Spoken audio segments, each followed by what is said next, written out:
Welcome to Kids Doc Talk with Dr. Jennie. Dr. Jennie is a board-certified pediatrician and is the Director of Telemedicine at Pediatric Associates.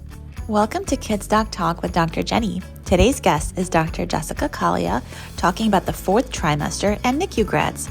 Dr. Kalia is a board-certified neonatologist and pediatrician in Weston, Florida.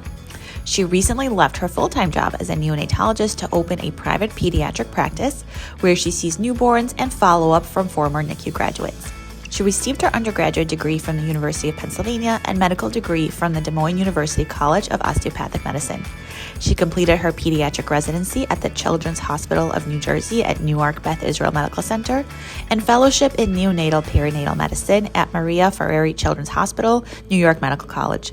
She worked for several years in New Jersey and Pennsylvania and was the director of the neonatal follow-up clinic at Reading Hospital in Reading, Pennsylvania.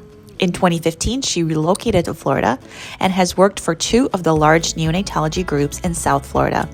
In addition to working at her practice, Dr. Kalia is a member of the Mead Johnson Speakers Bureau and gives educational talks to medical professionals about the nutritional needs of preterm infants.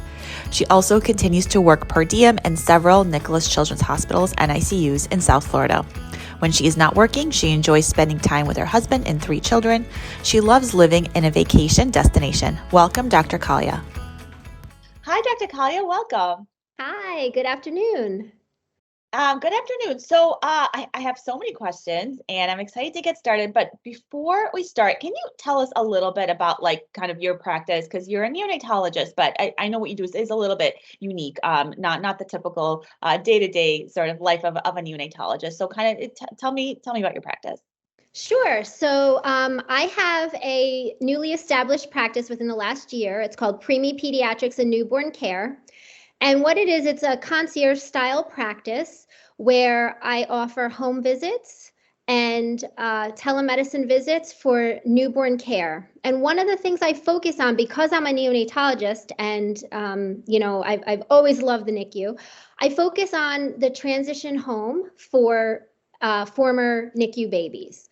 So I do see healthy newborns as well, but one of the extra parts of my practice is to follow up these former NICU babies. Okay. So we're gonna talk a lot about kind of why that's unique and why former NICU babies may need a little bit of additional or specialty care. But I've read in your bio that you focus a lot on the 4th trimester. So I love this concept, but tell me what that is. I don't know that people are familiar with that. So the 4th trimester is a fairly new term. There are several practices popping up now in the last couple years that focus on this thing called the 4th trimester. What it is, it's the first 3 months after a baby is born. So oftentimes this refers to the full-term newborn baby, and it's a time where the moms and the families may need some extra support following hospital discharge. So we know that when moms deliver babies, it's usually a difficult process. Moms can be sick. They need several weeks to recover from delivery. They may have underlying medical problems that are continuing after they deliver. So they need some extra support, both for themselves and sometimes for their babies as well. So what I focus on in the 4th trimester care is I'm trying to help them get used to having this baby at home and realize what the needs are of their baby, be it a premature baby, full-term baby, just your general baby. And also to kind of be an extra set of eyes and ears on the mom. If she's having issues that she may not even recognize, she might say, I might come to the house for a visit to check on the baby, and she might say, I've got this awful headache, and knowing her history, I might say, well, did you check your blood pressure today? Oh, no, I didn't even think of it. Well, let's check your blood pressure. Let's make sure everything's okay with you. Because if we don't have a healthy, functioning mom and family, the baby's not going to get optimal care. So it's really important that the 4th trimester is a time where everyone kind of needs that extra attention, that extra help, so that we can ensure a smooth transition home, whether it's your first baby or your 4th baby. There are a lot of medical needs that happen, and sometimes the moms even have trouble getting to see their OB. So if someone else is there saying, call your doctor, let's get you to see them, I'm concerned about X, Y, and Z, then that's kind of my role. So even though I'm a pediatrician neonatologist, I can also help facilitate things with the mom, because we're finding that these moms often have problems when they go home and they need some extra help. I love that. I think we probably, as a society, at least like in this culture, don't do a super job of supporting women like in the postpartum period, right? There's a lot of emphasis put on prenatal care, which is super important, right? And like a healthy pregnancy. But then I find that like, and this is also my personal experience, as soon as the baby's out, like mom, great, good job, good incubation, right? As long as everything's fine, right? Mom is healthy, stable for discharge, right? All the focus is on the baby. And we really don't do a great job. I think even as pediatricians, we don't necessarily always do a great job of like making sure mom is okay, and whether that's physically she's thriving. She just had this whole huge experience, right, of growing a human and then having it extracted from her, and mentally thriving, right? We know there's like a huge increase in incidence of postpartum anxiety, postpartum depression. And I don't know that we're great on picking up on that or even knowing what to ask. And that's so true. And one of the things, at least in our society now, and appropriately so, there's a big push for breastfeeding. And a lot of the hospitals are breastfeeding only. And these moms are the focus is on breastfeeding, and they get home and a lot of them will melt down because they need the support. They had the support in the hospital and now they're home. Now, what do? So I also provide some breastfeeding support and am a board certified lactation consultant as well. So that's another aspect of fourth trimester, just establishing the breastfeeding and helping to answer those questions and the things that, because it's a continuous process, both for a well baby and for a NICU baby. Things don't end when you leave the NICU and when you leave the hospital. Lots of questions come up, and pediatricians are fielding questions, and people practicing like I do are fielding these kinds of questions, and there's just a huge need out there for it. So that's why I created the practice with fourth trimester care in mind.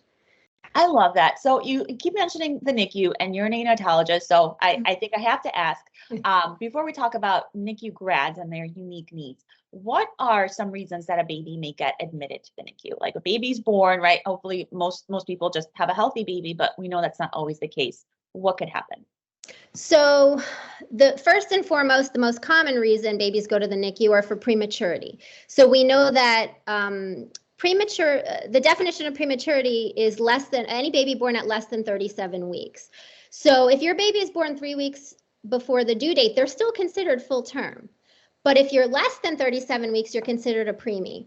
And most hospitals will have a cutoff where any baby born less than 35 weeks is an automatic admission to the NICU. So we give those 35, 36 weekers a chance to be with mom in their rooms, but if you're less than 35 weeks, we know physiologically those babies aren't ready to be outside of the NICU. So some of the issues that full-term babies as well as preterm babies have that we focus on in the NICU and can buy them admissions to the NICU are low blood sugars. So if you have a tiny baby that doesn't have enough body fat, that baby may have problems with their sugar. We have babies that are infants of diabetic mothers that also have sugar problems and may need an IV right after birth to keep their sugars up.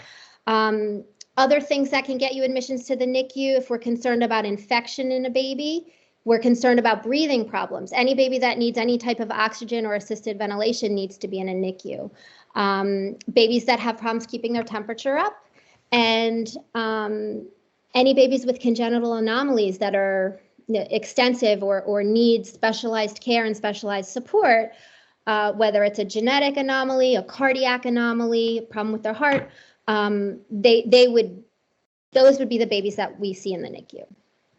So keeping that in mind, what are some unique needs of NICU grads? By the time they get home, they're discharged from the NICU, now what? Why can't they just keep seeing their regular pediatrician? So 2 things that we try to focus on in NICU grads especially, and probably the subgroup I'd be talking about are the preterm babies.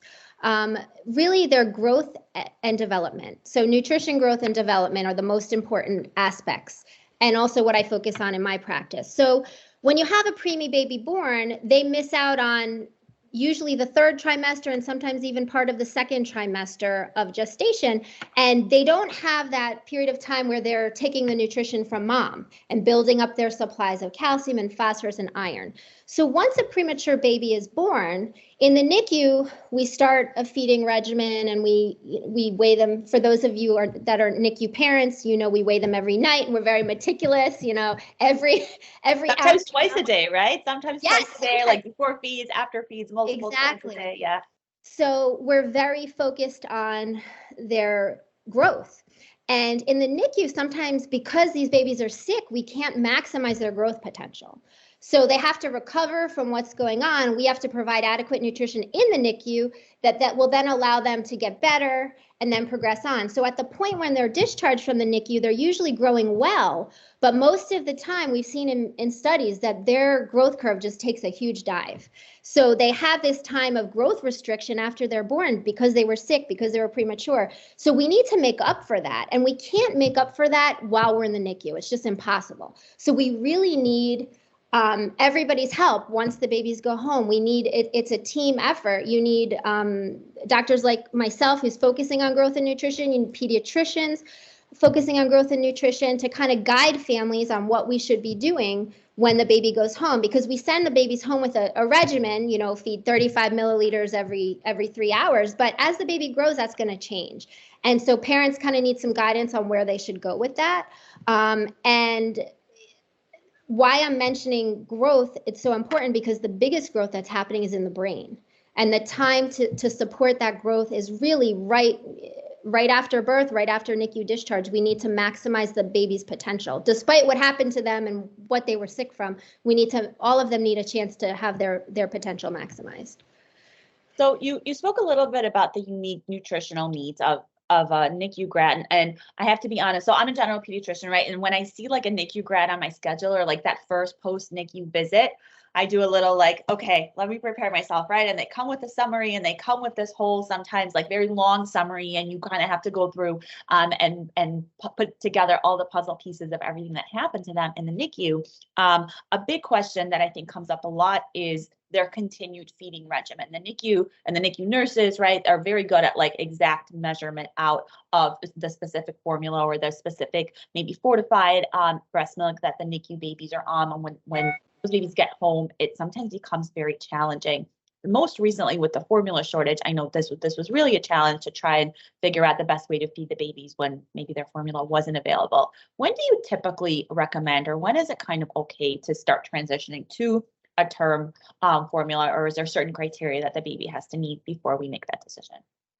So usually the recommendation for a preterm baby who was born ballpark, I mean, we do everything in kilograms, but I would say less than 3 pounds.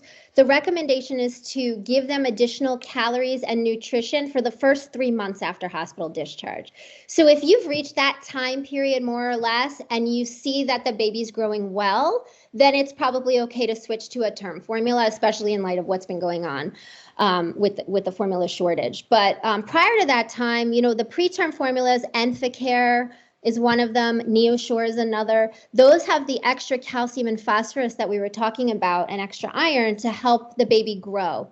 And it also has additional calories, but our goal as pediatricians is that we don't want the babies to get fat. We just don't want the preemies to get huge and fat. They do, but we want them to grow linearly. We want them to be long and lean. The chubby cheeks come along with it, which is fine, but we're not giving your baby these extra calories to make them fat. We're giving them extra calories so that they can maximize their growth, their linear growth, because that has been linked to improved neurodevelopmental outcomes. So that is why, that's why we do it. So pretty much about 3 months after discharge, if you can do it. That's the newest recommendation. Okay, and you mentioned formulas and like the additional things that preemie formulas have, but I also want to just clarify that premature babies are also sometimes able to be breastfed. Yes. So there's several options for a breastfed baby, depending on, and I always ask the parents and the moms when they're getting ready to leave the NICU, what's your feeding plan at home?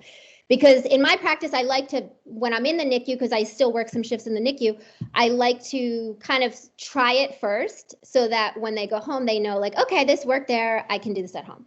So if they're planning to pump, then, and not directly breastfeed, then we recommend that they, what we call fortify the breast milk, which is add a little bit of the preterm formula powder to each bottle of breast milk. So if that's their plan, we do that in the NICU. Other plans parents have, well, I want to directly breastfeed twice a day. So we let them directly breastfeed twice a day. And then the rest of the time we give, if they don't have pumped milk, then we give the preterm formula, usually 22 calories or 24 calories, whatever we found that helps them to grow. Okay, so lots of different options basically, and really I think important goals, very clear goals. I think also for what we're trying to achieve with this unique feeding regimen. So I've seen many NICU parents and NICU families. I have a tremendous amount of respect for them because I think they really go through some difficulties. What are some common challenges that you see with these families when they get home? So one of the first things we talk about, we spoke about, is the feeding. A lot of times I'll have parents in my practice say, I know what I was feeding when I left the NICU, but it's 2 weeks later. Am I supposed to go up on the feeding? What should I do? And I know when they go see their pediatrician, definitely guidance is given, but sometimes things change pretty frequently. So, they'll just call me or text me and say, is this okay? Should I feed a little more? My baby woke up in 2 hours instead of 3. Is it okay to give a few more milliliters with the next feed? So they have a lot of questions about feeding. I think that's probably the biggest thing. And it's difficult. I feel for them because every day in the NICU, the team comes by, you have the doctors, the nurses, the therapists, everybody telling you what to do. And then all of a sudden, doors closed, you're out. And now what? So, and it's very hard for the pediatricians too. You guys have so many patients that it's like answering these little questions all the time is difficult, but the parents need it. And I think their degree of comfort gets better as time goes on. And they kind of understand how to do it, but they have to learn how to take care of the baby outside of the hospital. So that's where our job comes in, to do that. And so I think feeding is definitely a challenge. Another challenge is, following up with all those appointments. Many times they'll have, 5 or 6 subspecialists that they'll see. And sometimes, depending on the amount of education that parents got while they're in the NICU, sometimes they don't even know why they're going to that doctor. And if they're not on the same page, then it's really hard to get that appointment done or to get the baby to the appointment, because oftentimes it's difficult to get to the appointment. You don't know where it is. You have a newborn baby. You just had a C-section. You can't drive. You need someone to help you. You might have multiples. We have lots of multiples in the NICU. You're taking 2 or 3 kids with you in carriers. You need help. So I think the logistics of following up are difficult. The one thing I would say to parents that are listening, if you had a NICU baby, the most important follow-up, and they should stress this to you at NICU Discharge, is following for retinopathy of prematurity. That appointment is vital because we really need to protect your baby's eyes. And there's some screenings we can do in the NICU, but sometimes the screening needs to continue later. So I would say that's probably the most important. All of them are important, but the one that you don't want to reschedule, miss, is that retinopathy of prematurity check with the ophthalmologist. I think that's helpful because I think as part of like this, big discharge summaries that we typically get with the NICU grads, sometimes it can even be difficult for me as a pediatrician to see all the necessary follow-ups. And sometimes you do have to prioritize because of all the logistical challenges, right? Not everybody has the ability to be going to doctor after doctor, day after day. So sometimes it's helpful to say, okay, let's pick like one right before the next follow-up with me. That's the one that we really need to focus on. So I think that's good guidance to kind of pick up though, right? For the most part, unless there's some critical, right, seizure, right, some critical like surgical issue that needs to be addressed, and then kind of figure out the rest based on the child's needs.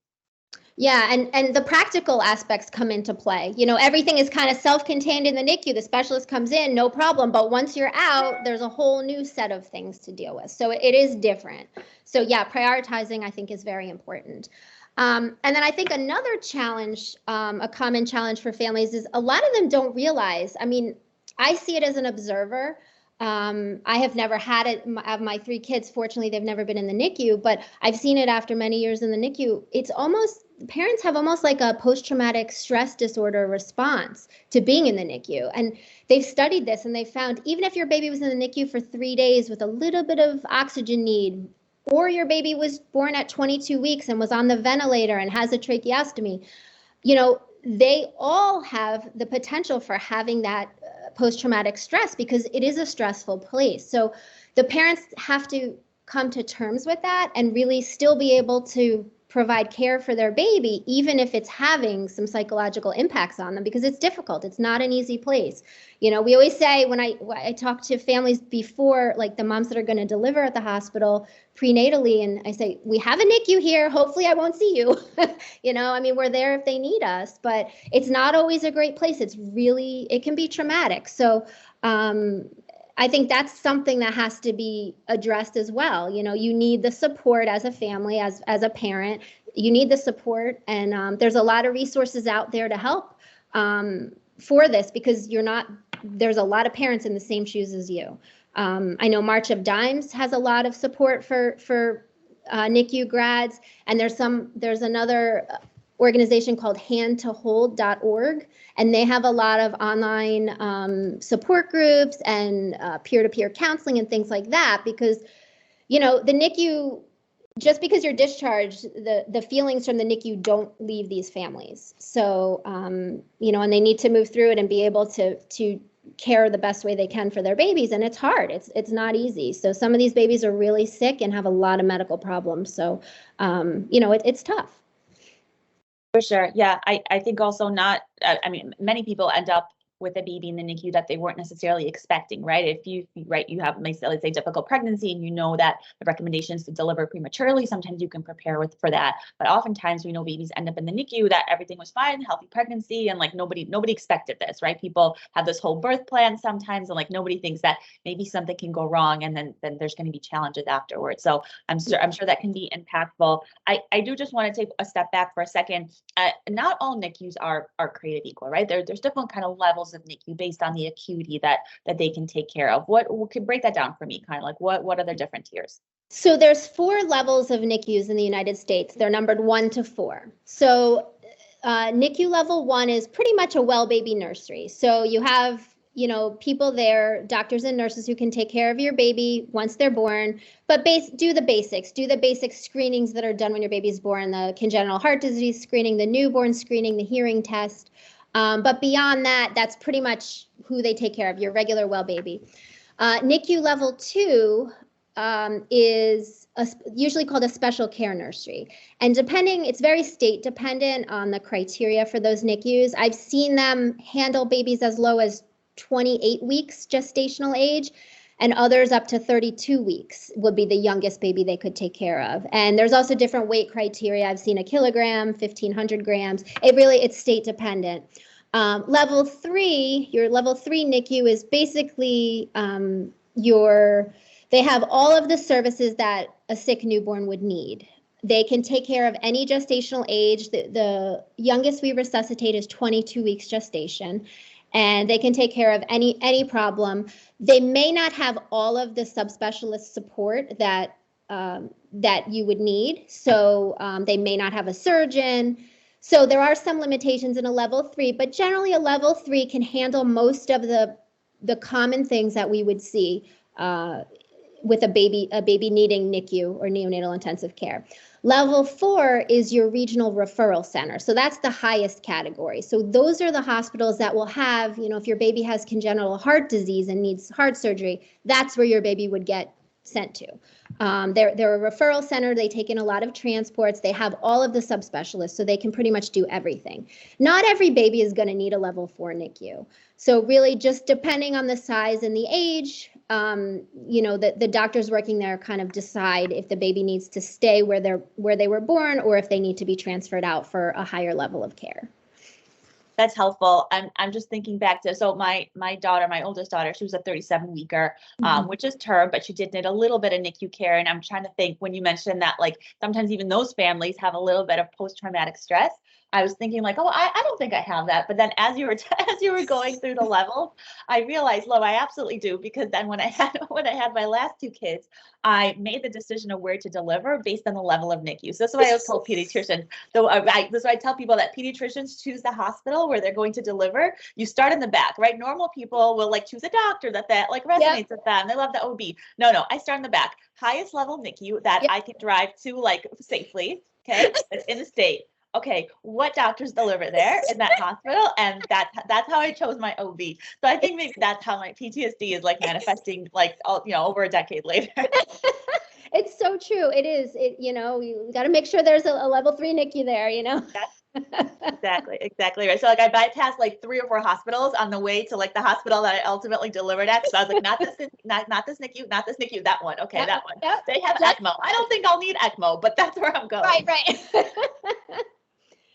Yeah, it's crazy. And when you're in the field, we have a whole different mindset. We've seen so much that it's like you try to account for every possibility of what could happen. Absolutely. Absolutely. Listen, this has been so helpful. Any major takeaways or anything that you really want families to know, whether they're, have a NICU grad in their life or just getting ready to bring home, hopefully a healthy newborn? Yeah, I would say just keep the lines of communication open with your pediatrician. If questions come up, you have to ask.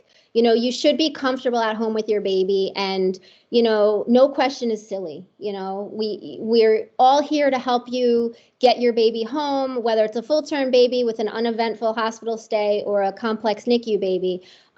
Just don't be afraid to ask for help. Take care of yourself. We know there's a lot on parents and families when they come home with a baby that has medical issues. So, let people help you, ask for help. It's a process, and they say, it takes a village. It really does. Look for who can help you the most, and just, use as many resources as you can, especially in those early days. Good advice. Well, thank you so much. This has been so informative. This was great. I appreciate it. Thank you for having me. Make sure you like us on Facebook and follow us on Instagram and Twitter. Thank you for joining us on Kids Doc Talk.